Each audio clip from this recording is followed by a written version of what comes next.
SIT has social justice as almost a central pivot, which makes SIT a really great place to study geopolitics.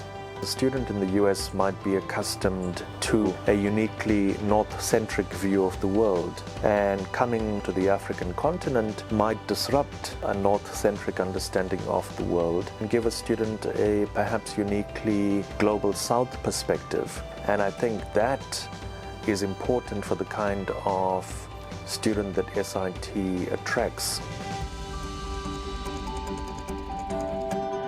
SIT offers a truly experiential mode of learning. A student looking at issues of governance in Europe would get a chance to visit the European Union in Brussels. So too, if a student is thinking about South-South relations or the dynamics of the global South, a student would get the chance to interact with the African Union or BRICS, which is Brazil, Russia, India, China, and South Africa.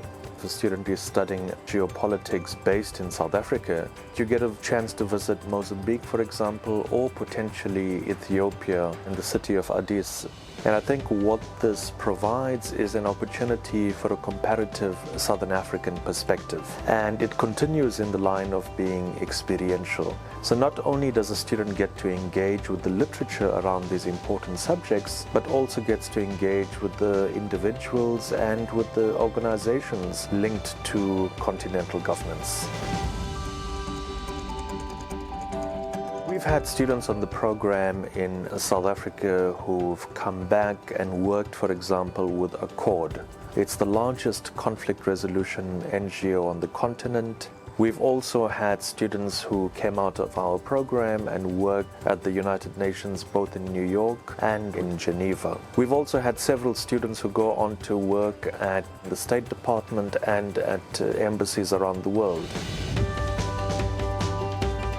When one talks to students a decade after the program, very often the job choice they've made is directly linked to their time in a country that they visited.